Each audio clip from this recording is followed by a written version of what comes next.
হাজোৰ মিলপাৰাত কলাজল নৈ তাণ্ডৱ ফেনে ফুটুকাৰে বাঢ়ি অহা নৈ বাঢ়নি পানীয়ে উটুৱাই নিলে মিলপাৰা তাপাবৰী সংযোগী বাঁহৰ দলং বাঢ়নি পানীয়ে দলং উটুৱাই নিয়াত হাহাকাৰ কেইবাখন গাঁৱৰ ৰাইজৰ প্ৰায় 9খন গাঁৱৰ যোগাযোগৰ একমাত্ৰ মাধ্যম দলংখন উটি যোৱাত নানা সমস্যাত পৰিছে সাধাৰণ জনতাৰ লগতে স্কুলীয়া ছাত্ৰ ছাত্ৰীসকল দৈনিক দলংখনেৰে দুকনিয়া ফুলমাৰী তাপাবৰী নপাৰা পাম আদি গাঁৱৰ ৰাইজে যাতায়াত কৰি আহিছিল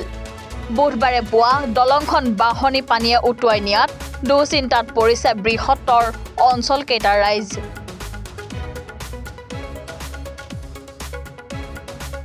দিন ধৰি নেৰানেপেৰা ৰাজ্যত নেৰানেপেৰা বৰষুণৰ বাবে আমাৰ মিলপাৰা তাপাবৰী এখন দলং আছিলে সেই দলংখন আজি উঠি গ'ল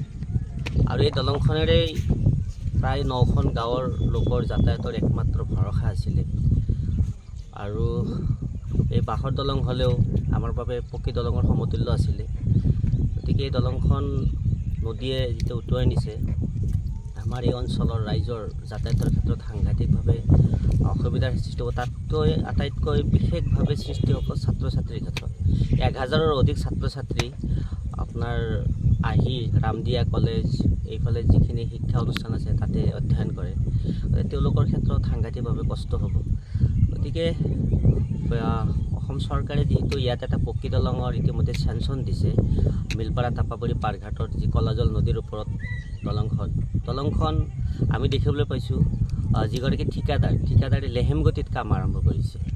এতিয়া যেহেতু প্ৰতিকূল বতৰ এতিয়া সম্ভৱ নহয় পানী শুকোৱাৰ পিছত যি ধৰণে বৰ্ণি বৰচলি দলংখন 1 বছৰতো সম্পূৰ্ণ কৰিছিলে ঠিক তেনেকুৱা ধৰণৰ কৰি যদি 1 বছৰত এই পকী দলংখন নিৰ্মাণ কৰি দি বৃহত্তৰ ৰাইজ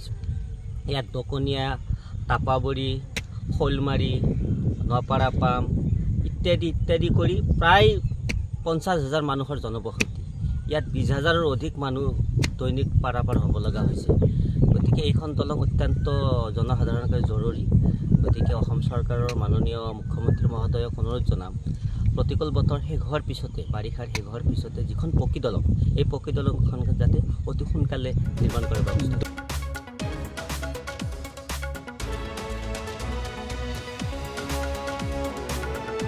হাজোৰ পৰা মৃদুল মজুমদাৰৰ ৰিপৰ্ট এনি ভাৰত 24